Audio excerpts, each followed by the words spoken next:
Added a little bit, 99. Oh, all right. How are we doing? Welcome to Baseball Scoops. It is your one-stop scoop shop for all your Major League Baseball needs. Little under the weather, so just bear with me. Yeah, I got my Raiders stuff on. They play on Monday night. I'm loyal. I don't emotionally invest into football, but I still cheer for my team. I still do my thing, and it is what it is. But you know what? For me, it's baseball season. I'm enjoying baseball. The Bruins are doing great, despite being down numerous bodies. They just lost Charlie McAvoy. Victor Arvidsson's on the IR, so that's fun. See what kind of adversity they overcome. But it's baseball season, so we got action. We have action. Don't know necessarily the dollar amount, so by the time you listen to this, maybe that'll come out. But Jeffrey Passan breaks down that the Seattle Mariners, they go ahead and sign Josh Naylor to a 5-year extension. That is the first domino to truly fall for this MLB winter. And this is a move I predicted. I kind of labeled down, just the top people, where I think they land. You can go back and look at that video. I've always said Josh Naylor was going to go back. Before the season even ended, I believe there was the report that came out that they are looking to extend him, which makes sense. That is a position. First base has been a position that is a black hole for the Mariners for quite some time. And the Guardians obviously weren't going to pay him, so they trade him to the Diamondbacks, and he was great for the Diamondbacks. He was phenomenal. The Diamondbacks lose Christian Walker, and they immediately acquire Josh Naylor, and I thought Josh Naylor played really well. Hit 292 with an 807 OPS. Was really, really good. He gave them offense. His defense wasn't bad necessarily at first base, but he was really good. He was a really, really, really good player for them, and he goes to Seattle, and I thought this was a great move for them. Like, they acquire a legitimate bat, something that I think everybody, including Mariners fans, have been banging the drum on for forever, is just give us a bat to go with this really good pitching, right? Because that's what it is. They have really dynamite pitching, and that's not even including what's in the pipeline. Like, it's absurd the pitching they have, but they brought in a good bat, and, say what you will, like, a lot of people talk about that ballpark factor, right? Like, that's a ballpark that isn't typically very hitter-friendly. Like, we saw Eugenio Suarez, who his first stint with the Mariners, he didn't really hit that well, particularly at all. And then he goes back there for the second stint, and it wasn't very good. He was hitting below 200, and his OPS was just slightly above 600, not even close to the caliber of the bat that he was in Arizona. That ballpark had a factor on his bat, but not for Josh Naylor. Josh Naylor, phenomenal. He went on to hit 299, which is phenomenal, with a 341 OBP. His slugging was better. I mean, granted, the sample size is obviously a little bit less, but this is a guy that literally was slugging 490 with an 831 OPS. His WRC plus was a 137, which is huge. Between this season alone, his WRC plus it matched his career high that he set in 2023. Really good hitter. You're just, yeah, I mean, hitting 295, that's the second best of his career. I mean, it really was a career season for him, like, since 2023, which what I thought was a really good year. 308 with an 842 OPS, 127 WRC plus. Really, really good stuff. But this is a guy who didn't just perform well in the regular season. This is a guy who literally hit well in general just for the postseason. Like, this guy was a bat that delivered well. And I mean, overall, his numbers pretty much speak for themselves. He hit 340 with a 967 OPS. He was dynamite in the CS. I mean, I thought he played really well. I thought he did a really good job. I think this is a great fit. Now you don't necessarily have to worry about that position. I think, now the Mariners have to literally go ahead and, they got to plug third base. They got to figure out who's going to play third base. They need to figure out the rest of that infield. Like, is Polanco going to come back as their second baseman. Like, they do have some questions, but this is a team that I think, like, like I talk about with, really, if you're a contending team in the AL, like, you need to keep going for it, because this isn't the National League, like, where the Dodgers reign supreme and then everybody's chasing them. There's not really a definitive top dog. There's not really a definitive top dog for the American League. And breaking news, I get to do that right now. Breaking news, Jeffrey Passan himself, this is per Buster Only, Ryan Yarborough's deal with the Yankees is for $2.5 million. So Ryan Yarborough back with the Yankees. So good for them, shoring up some of their depth in their pitching department. That's good news. But yeah, if you are the Mariners, back to them, like, you need to be going for it. You need to be kind of diving a little deeper into bolstering your roster. I think Julio Rodriguez had a fantastic second half. He looked good in the playoffs. They got to shore up that depth, though. I think their top bats are very elite. I think Josh Naylor is perfect, solidifying that side of the infield. Gives them a good, reliable bat. So overall, I like the move. I like the fit. I think the fit is great. I'm happy for Josh Naylor, and I'm happy for myself here at Baseball Scoops being able to predict the move and get it right.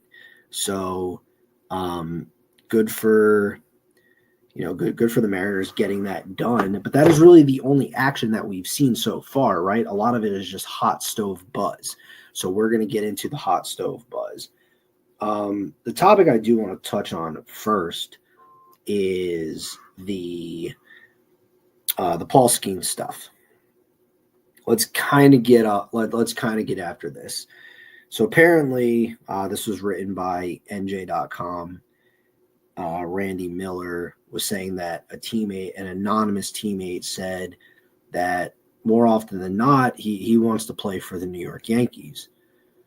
Which, to his credit, I understand. Like, am I saying, like, everybody has their preference of place, right? Like, you have a team that you just grew up wanting to go to or whatever. Okay, well, first off, his girlfriend, Livy Dunn, just closed on an apartment or a townhome or some kind of real estate inside the state. She's in the city now. She finally was able to close in on it and get it. So I'm assuming that's one of their living spots, right? So there's that.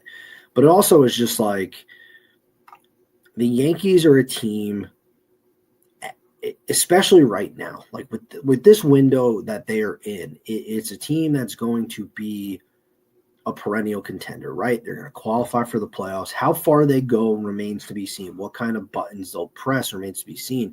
And this is a front office who's already said that they want to shed payroll. They have a lot of albatross contracts in the book, but they do have Aaron Judge in the fold, right? And they signed Max Fried to that long-term deal. Garrett Cole's going to be coming back. They obviously beat the Red Sox in the wild card. They got stomped by the Blue Jays. But it's a team that's going to be competing, right? And you have the Pirates, who don't do relatively anything to compete. They don't really try at all. And, it got around, and it just brings me back, like, Jeff Passan. Like, and he was doing this the way I framed it in my article. It's like you're shooting the shit with your buddy at the bar or the gym or wherever you are. And you're just chopping it up, talking sports. And Passan's just throwing it out there like, would they trade Paul Skeens? Because if you're a true diehard baseball fan and you truly understand how this front office operates and what they do and how they spend, like, it's not really like he wasn't reporting it as in like, oh, he's on the trade block. It's more of, they're not going to pay him what he's worth. Right? And Paul Skeens managed to take a year that he had last year and make it better somehow, right? He added more pitchers to his arsenal. He talked about how he wanted to basically just wanted to go ahead and find ways to dominate lineups and pitch well. and execute better. And he did just that. Like, he is a dominant machine when it comes to his pitching repertoire. And I'm going to share the screen just to kind of show you as I'm talking about it. But I mean, this is Paul Skeens' page. I mean, he's elite in everything, 100th percentile. And obviously, if you're on audio, you can't see this. The video is on YouTube, and I will post it to my Substack as well. But his pitching run value, 100th percentile, fastball run value, 99th percentile, off speed is 97th, and everything is just red. He excels in everything: whiff, chase, K rates, good command. His velo's off the charts. He doesn't really get knocked around all that much. And then you see over here the new update with Savant is they are talking about pitch usage. But this is a guy who basically increased his innings by 54-ish more innings, 216 strikeouts, and his numbers are basically the same. And he made 9 more starts. A 1.97 ERA with a 0.95 whip. He did that for the second season in a row.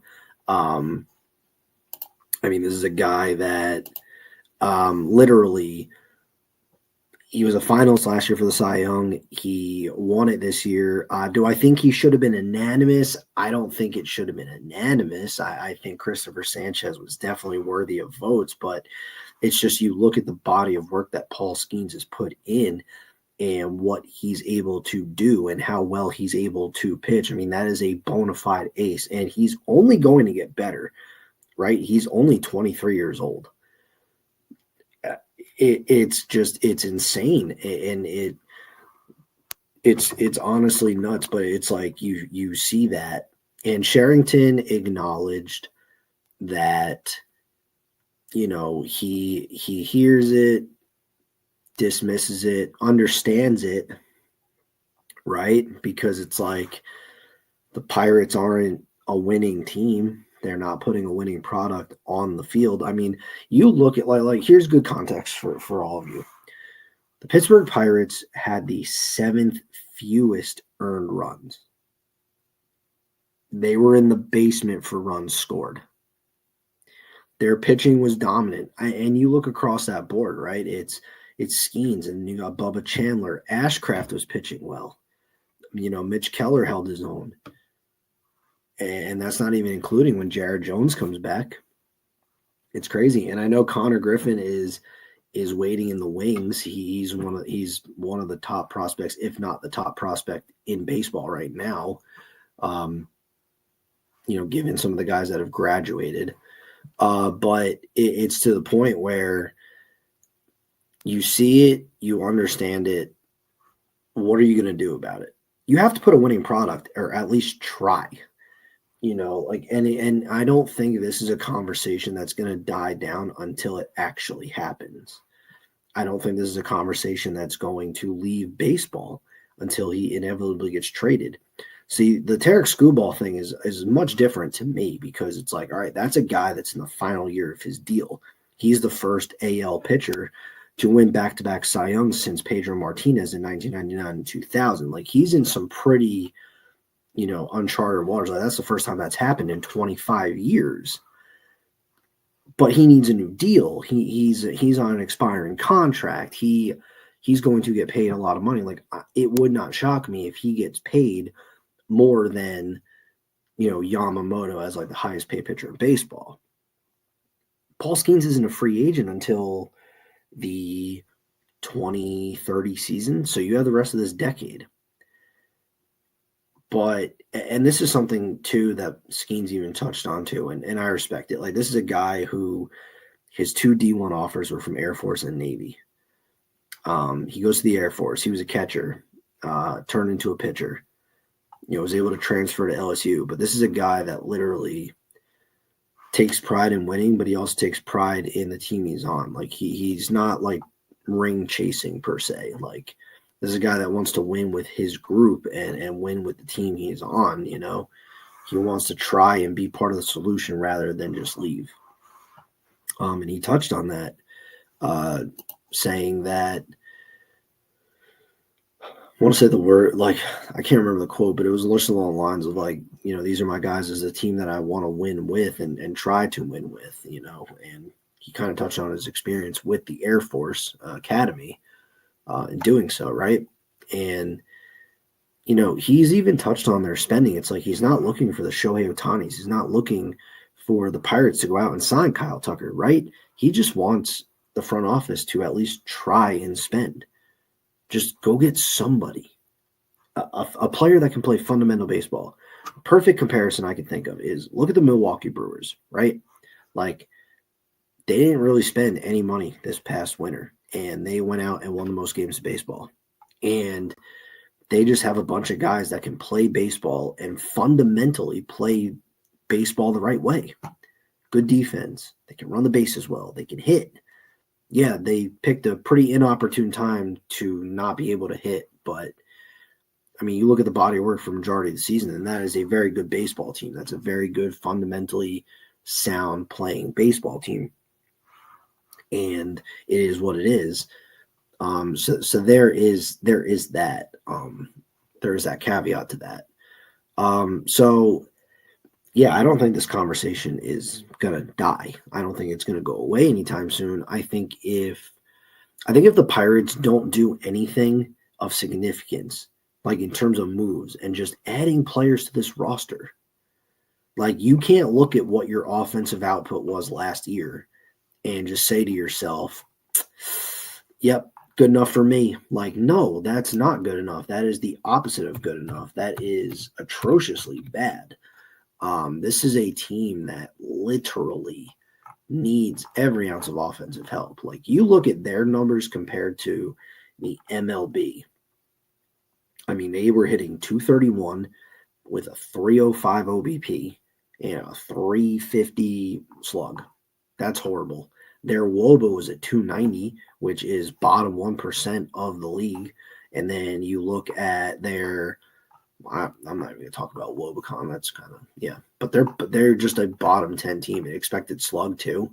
Like, it's horrible. It's horrible. Like, and they slug well below their expected rates. Like, they're a horrible offense. Like, I'm not trying to be mean, but I mean, you look at like their team and it's like you had just 3 guys hit above 250 and one of them had 6 at bats.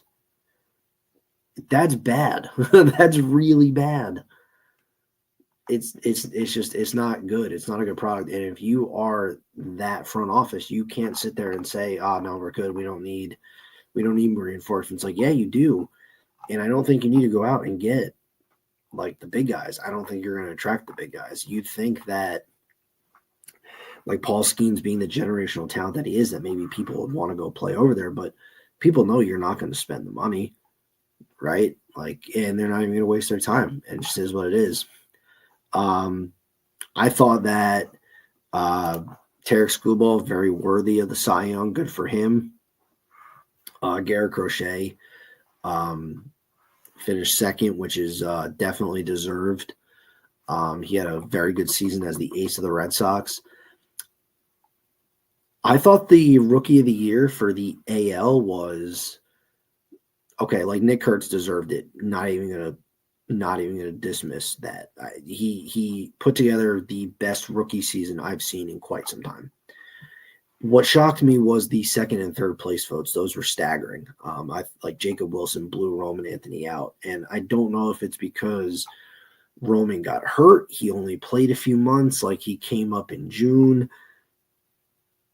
Don't know what the case was. Jacob Wilson was a phenomenal rookie, by the way. He was sensational. That guy does not strike out. 100th percentile K rate. He doesn't whiff. Does chase a little bit outside the zone, but that's a good baseball player. That is a phenomenal baseball player. Hit 311 with a 355 OBP, a 444 slug, and a 799 OPS. Phenomenal stuff. His walk rate is 13th percentile, but that's just because he doesn't walk. Even when he gets into a 3-2 count, like, he gets a hit. It's insane. He's phenomenal. I just thought it was crazy how staggering it was that the difference there. I thought I was a little shocked about the NL Rookie of the Year, was really pulling for Cade Horton, but I do think that Drake Baldwin did deserve it. He was a phenomenal catcher, really took over for Sean Murphy. I only think that's going to grow more and more as time goes on. He's pretty much cemented himself as the leader of that backstop. Stephen Vogt, Pat Murphy win yet again for Manager of the Year. Not a shock. Guardians make that historic comeback to basically take the division, clinch the playoffs. And the Brewers won the most games in baseball, and that's despite having kind of a rough start and then kind of just never faltering after that. And I mean, they played a good brand of baseball for most of the year. Like, you can't really deny it. MVP was really close. I was pulling for Cal Raleigh. Shohei is not a shock. I mean, I think everybody knew that. First player since Bonds to have 4 MVPs. Got to think he's got one more in him to really set that record. I was a little shocked about Judge. Judge has the numbers. He does. Across the board, he led in everything. Won the batting title. It's just hard to dismiss like what Cal Raleigh did, and one of the best seasons as a catcher we've had, and really since 1997, Mike Piazza. That's the barometer there. But overall, a great season by Raleigh. That race was super, super close, but I thought it was fine. I'm just excited for next year, but yeah, I think I don't see the Paul Skeens conversations dying anytime soon. I just don't. But I do want to get into some hot stove stuff, right? So I do want to talk about the Kansas City Royals are looking for outfielders. It depends what route you want to go. The Boston Red Sox have outfielders to part with, whether it's Jarren Duran or Wilyer Abreu or potentially even Cedar Rafaela. Why the Angels are looking to trade Joe Adell and Taylor Ward makes no sense to me. Nothing that organization does makes sense to me. I don't understand it. I really don't. Like, you didn't trade Shohei when you could have gotten a king's ransom for the guy. And ever since then, just every move they made just doesn't make sense. I mean, Joe Adell, not a bad year at all. Joe Adell hit 236 with a 293 OBP, a 485 slug, and a 778 OPS. His bat speed is elite, 99th percentile in bat speed. Hard hit rates up, barrel rates up. He was a really dominant hitter. Doesn't really do anything in the field. The only problem with him is he strikes out quite a bit. Doesn't really walk. Very prone to the swing and miss and the chase, but very dominant hitter. Like, he put together a very good hitting season for them. He's only 26 years old. And Taylor Ward, I don't know why they want to move him either. 228, so the average was down, but the slug was up 475, and his OPS was at 792. OBP was down a little bit, but he does generate his walks. Doesn't really chase. He's okay with the swing and miss. Overall, a pretty decent hitter, and he sprays the ball everywhere. He's got good pull ability, but he is pretty good at swinging the ball a little bit and spraying it all around the field. But he does have good pulling ability. He pulled the ball more this year than he did last season, which is great. Instead of going oppo, where everything was kind of a little more even last season. So he did a really good job with that. I mean, granted, the pull rates have gone down just a smidge, but not bad. But yeah, I don't understand why the Angels want to move them. I mean, at some point, Mike Trout has to ask out, right? You can't do this forever. You really can't. But for the Royals, and I've seen a lot of Red Sox Twitter, and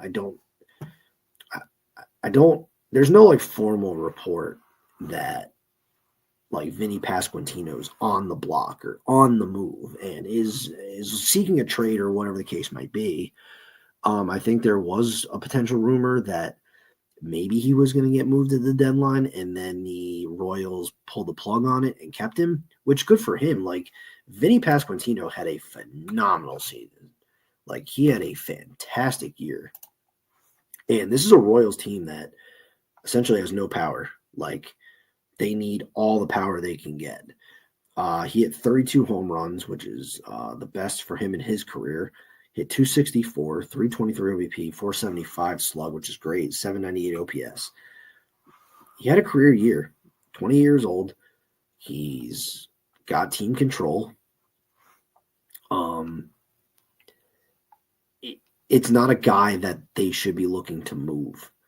And I know, like, for Red Sox Twitter, like, you know, a lot of us are saying, like, oh, Duran would be perfect. Like, I think Duran would be perfect for them, but I don't think they're going to subtract a bat for a bat. Like, if anything, they're going to add a bat. And there's a lot to like about Pasquantino. There's a lot to enjoy about him as a hitter in the lineup and a guy who can play first base. But I don't think the Royals are in a position to where they need to trade a bat to get a bat. Like they need to add bats across the board.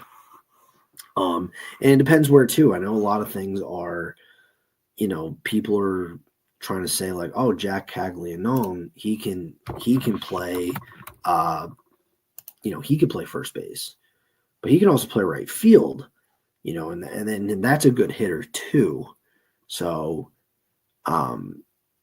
I think it's to the point where he can go ahead and play right field, and they get a guy like Duran or even Joe Adell or Taylor Ward, and they can put him right field and spread the wealth throughout. But that's a team that needs a bat. I'm very curious what they do because they don't spend a lot of money. You know, they don't really go out and do a ton of the spending. Like, yeah, they gave Bobby Witt Jr. that phenomenal deal, and deservedly so. Bobby Witt Jr. is literally a top 5 player in baseball. Should win an MVP at some point, but I do think that they're a team to watch for. And I'll kind of cook up my Red Sox stuff here at the end. But the other one is the Ketel Marte situation. They were shopping him, but they weren't shopping him. And look, they're going to take calls and they're going to listen. They're not actively shopping him. It was the latest report. They're not actively shopping him, but they are taking calls because if he's not traded by mid-April, that turns into a like no move clause at that point. So they're motivated to move it, so they're not stuck with it. And granted, he's arguably the best second baseman in baseball. I mean, he is an absurd bat in the lineup, and he can play really good defense at second base too. I think if the Diamondbacks do trade him, it's a shift in their identity. I think that's where they start turning the leaf over to the younger guys, and it's not to say he's old. He's 32 years old, but they do shift things over to Corbin Carroll. It becomes his team. Geraldo Perdomo, who I think arguably had the best season as a shortstop this year. And then you kind of saw that too with the trades. Like they move off Eugenio Suarez, they move off Naylor, like older guys. So they're giving younger guys the rope. Like it's kind of time for Jordan Lawler to seize the opportunity. Blaze Alexander has become a really good utility guy for the Diamondbacks. He can play second base, third base, anywhere in the outfield, and he's excelled at it. So that's a guy that's coming. He when he got his time, he was able to prove, you know, that he deserves to belong in that lineup. And I'm a big Blaze Alexander fan, so I'm rooting for him. He should very much be on the opening day roster for the Diamondbacks. But they do have some prospects coming in that are ready. I do think if they do trade off from him, they will, you know, get some kind of assets back for things they need. Like they definitely need pitching, whether it's relief pitching or the starting rotation. Because right now it's Ryan Nelson, Brandon Pfaadt, and Eddie Rodriguez, which shoot me if you're a Diamondbacks fan. That's not great. I love Ryan Nelson. He's basically your ace of the rotation. Now, I think Brandon Pfaadt had a down year. I really believe in that young kid. Just has to put it together. But I do believe in Brandon Pfaadt. But trading Ketel Marte is very interesting because I think a lot of teams could use him.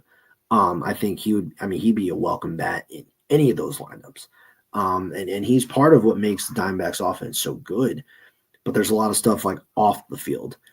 He had the whole, like he was in the Dominican and Lavolo didn't know about it. And then just other times where he's just kind of taking days off. And there's been those off-field reports, which I don't know if there's a rift in the clubhouse. I'm not there. I'm a fan. I'm not in that clubhouse, but I know Perdomo kind of shot it down, but you just never know behind closed doors. You never know who's meeting with who and what's going on. Like, you just don't know. But if that is inevitably the case, that'll be very, very, very interesting to kind of see how it plays out, right? So there is that caveat. There is that little wrinkle because it very much shakes things up for that team in a very big way if Ketel Marte is down. But that's a guy that a lot of teams would like. I mean, he excels at a lot, and he does a lot of things well at the plate. He gets his walks. He doesn't strike out a ton. He's a good hitter. His expected slug was top 6% this year. His expecting batting average was top 4%. His WOBA was top 4%. Like, he's a very good hitter. A very good hitter. Like, it's a guy you want. And I'm going to end this with my Red Sox hot stove. Because there's a lot, right? There's a ton. There's a lot to want to go off of here. So the Boston Red Sox, Craig Breslow's come out with what he wants. I mean, this is as blunt and as bold as it can be, right? We need a number 2 co-anchor behind Garrett Crochet, and we need a middle-of-the-order power bat. That's the part that drives me utterly insane. And it all boils down to you traded Rafael Devers, who was your middle-of-the-order power bat that teams have to game plan around. So you move that. For me, it's Bregman plus one more. It's not Bregman and then, all right, we got our guys. We added Christian Campbell to the roster and you're good. No. It is you bring back Alex Bregman and you add another bat. Because we saw what it was like with Alex Bregman and no Rafael Devers, and it's not good. It wasn't good enough. So you have to get another bat. You have to get another middle or the power bat, and it's down to 2 guys, in my opinion. Like, these are the 2 that they are in on. It is Pete Alonso and it is Kyle Schwarber. And I think people have their opinions, like, who do you want and who do you not want? I think everybody wants Kyle Schwarber back, me included. I would love Kyle Schwarber back because Kyle Schwarber brought, for the little time that he was here, he captured the fan base. And I think if you went to ask Red Sox Nation, who's your favorite Red Sox player to play and literally not be here for that long. And when I say not that long, I mean like a year or less probably for playing time. And Kyle Schwarber's probably that guy, right? Between his towering home runs, between, where he made the error in the game and then an inning later made the play at first base and did a little fist pump thing. Like he was just that guy. Kyle from Waltham was that guy. And his bat plays inside Fenway Park. He's coming off a career year, 56 home runs. He drove in 132. The OPS was the highest of his career. His ISO was the highest of his career. His WRC plus was the highest of his career at 153. Like he had a career year. So if you want to break down the body of work, I think the body of work is there. I think his body is going to hold up to be a legitimate DH for the tenure of his contract. And I don't think he's going to get more than 4 years. He might, but that brings it to the point of like, all right, Josh Naylor, who's younger than both of them, got 5 years. So if that's the case, like what are Pete Alonso and Kyle Schwarber going to get? I think for either of them, you don't go more than 4 years. Maybe do a club option for the 5th year if everything's holding up right. But that's a guy you want. The bat speed's elite. The hard contact is there. You need home runs. You were 23rd in home runs after Devers got traded. You need those home runs. You were top 10 with Devers in the fold. And then you got Pete Alonso, right? And here's a comparison that you could do based on Baseball Reference, right? Like you can compare the two players together where it's not like a bad like difference. I did this comparison the other day, and yeah, I think there are numbers that obviously Kyle Schwarber has him beat by a pretty wide margin, but then like some of the numbers really aren't that close. Like they're not that far apart. It's not super far apart, which is great. So I'm going to kind of pull up here the Kyle Schwarber and Pete Alonso comparison here and share the screen so that way you guys can see the numbers because they're not as far off as you might think. But Pete Alonso fits like a glove. He's got great pull power ability. Guy who can hit the ball in the air. He would make the Green Monster a living. He would pepper that thing to no end. He would do a phenomenal job being that middle of the order bat with power and upside. I do think you kill two birds with one stone when it comes to him. That's just my opinion. Because here's the thing. Kyle Schwarber is not going to play in the field. He is your DH. He is your DH, and that's it. You're not getting anything else. But here I'm going to go ahead and share the screen here for this comparable chart. So you can kind of see the numbers, and Kyle Schwarber favors in a lot of things.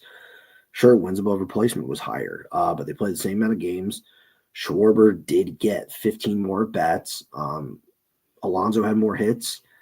So batting average, it was there. But, okay, you look at, like, the slug and all the other metrics. The only metric that Schwarber towers him in is OPS, where it's 928 compared to 871. And you can see that right down here. But the slugging is 563 to 524, and the OBP is 365 to 347. So it's not like it's a huge difference to where it's like, can't have that guy, like not good enough. Like that's not the case. I do think that they're much closer than maybe what people see. And I think Chris Cotillo had it. Inner circles think that Alonso is going to be more of the play, and I do think so too, because you do need a first baseman, right? Like you can't bank on Tristan Casas to come back and be this, be the guy, right? And I think if you do add a Pete Alonso, it helps soften that blow because you have a guy that you can plug into your lineup every day, play first base. If he needs to get DH reps and you put in like Romy Gonzalez or something, awesome. The other thing too I'm curious about is second base. Like what do you do there? I think a lot of things hinge on whether Bregman comes back, because that does change things. Like if Bregman doesn't come back, like what do you do? You've already deemed that Trevor Story is your shortstop. So that means you would probably put Meyer at third, which I don't hate that. He showed he can man the hot corner very well. He did it when Bregman was hurt. That catch in Atlanta, I won't forget that. That was a phenomenal play. But then what do you do at second base? That has been a black hole. Like, do you go sign a Hassan Kim? Do you bring in Gleyber Torres on like a 2-year deal? I don't think they're going to trade for Ketel Marte. That's going to cost a lot. And if they are going to pull the prospect package out, I'd like to see them do it for a legitimate bat. Not a bat, a legitimate pitcher. Because we'll get there in a second. But I do think that Pete Alonso is the play because I think he can play both and give you both. He'll give you the home runs. He's going to give you that power. He's going to be that legitimate hitter. And if you bring back Bregman, you have a very nice top of the order there with Pete Alonso, Alex Bregman, and Roman Anthony. It's huge. And I think that definitely should be in consideration. But I do think, too, that if Bregman doesn't come back, you definitely need another power bat. And that's why I do think that Eugenio Suarez could be very much in the mix. Because let's face it, the third base, like he is the third baseman out there after Bregman. That's it. Muncy got picked up, his option, and there's nothing of significant impact after that. The defense has regressed a little bit for Suarez. He does strike out a lot, but he is going to give you that power. So if that's what they're striving for, like 2 power bats, I guess we're going to have to swallow some pills here and just kind of deal with it at that point. But there is that. I do think Pete Alonso is the play. I really do. I think that's who I would personally go with if I really did. I'm very much okay with Pete Alonso. I just think it's really funny that they're going to now go after all these power bats who have shown poor signs of defensive regression, which is precisely why they wanted Rafael Devers to DH. And I think that Pete Alonso will DH if it's the right fit, but he has pretty much told the Mets he's not ready to be a full-time DH. So I'm very curious to see how that plays out. So if you are going to bring him in, please communicate with him, Breslow, in the front office. Don't do the Devers thing again. That wasn't fun. But the pitching, you need a co-anchor, right? So I think the trade is going to be the biggest way to do that. And you have like reports now of like the Twins and the Brewers who are like, we don't know if we want to trade our guys. Okay, if you're the Twins, I mean, the Twins, I can kind of get it because I'm like, well, you play in a division that's pretty winnable every year. Now, granted, they lost a lot of bodies. They do have some promising young talent, but at the same time, like, that's also like, it's also tough. Like, you're going to rely on that talent, but if you're going to continue to lose and then you do end up trading them anyway, like, just kind of like mail it in and do the rebuild thing and just call it a day. That's what I would do if I was the Minnesota Twins, but I'm not the Minnesota Twins. But we'll see. I do think a potential package is going to cost awfully similar to Crochet, and a lot of teams can eye these guys as well. They have good prospects as well to deal. Peralta does come with some kind of, you definitely want to get a contract. I mean, you want to pay these guys regardless, but Peralta has just this upcoming year. The Brewers don't know if they want to get rid of him, and the Brewers should pay him.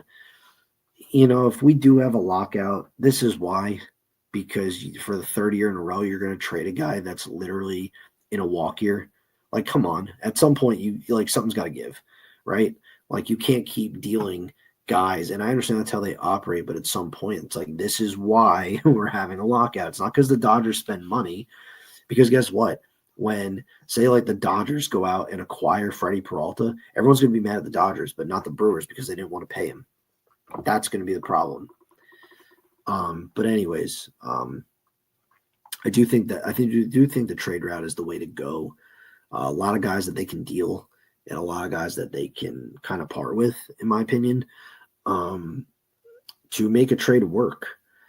I think Joe Ryan is the move. I think that's going to be the best Christmas gift of all. And I do think they're going to poke around a little bit, maybe the Sandy Alcantara were, but even then they could go pay for one. If they were to pay for one, I'm very much on the Dylan Cease train. I think Dylan Cease covets what they want, good swing and miss ability, good strikeout ability. I think that's a player that they want. I don't want anything to do with Framber Valdez. I don't know if he would fit well, too, with being a really heavy ground ball guy in the Red Sox infield defense. Like, until that infield defense gets fixed, I don't think he should sign here. He needs to go to a team with a very good infield defense. And the Red Sox also are talking about a super pen, which I think is phenomenal. You take a page out of the Padres that had probably the most dynamite bullpen in baseball. And yeah, Robert Suarez is a free agent, but that's a team that literally leaned on their bullpen throughout the entire playoffs. And they pitched extremely well. They have so many guys that can come in and pitch, and they're high-end, high-leverage guys that can handle those situations. Like, you can't have too many of those guys. And I don't want to see Jordan Hicks pitch anymore. I'm tired of Jordan Hicks. I don't like Jordan Hicks. I don't like you. Get off my baseball team. Do not come in. You can't even trust him in low leverage situations, let alone a high one. Do I think they signed Devin Williams? No, I don't. But Devin Williams is a player that I do find interest in. That's a player that I do think his metrics are better than what his results were. He had a 4, ERA above 4, but his FIP was in the 2s. Still has really good strikeout ability, really good swing and miss. I think mechanically he found his stride towards the end of the year, and that was massive for them and for himself. And I think he'd be a welcomed addition. I think you also could go get a Robert Suarez. I think you could go add a Ryan Helsley. Like, you have a back end of the bullpen of Chapman, Whitlock, Slayton, and any one of Williams, Helsley, Suarez. Like, you're cooking. Even Emilio Pagan, I would take Pagan. He just had a career year as a reliever for the Reds. So I would easily take them too. So there's so many different ways you could do this, but I think like the Yankees super pen, like, was it a super pen results wise? No. But I did at the time of the deadline, I did like what they did. I thought they did a really good job just loading up on bullpen arms. Like, that was smart. But you've seen what really good teams do. And even Keller from the Cubs, he would be a really good add too. There's so many different options you could go down with this whole thing on what they should do for the bullpen. And that's pretty much where I'm at. I would choose Pete Alonso. We finally have action, so at least Naylor got signed, but it's pretty much crickets across the board. So we will see if anything else drops. But that is it for Baseball Scoops for today. And as we always say here,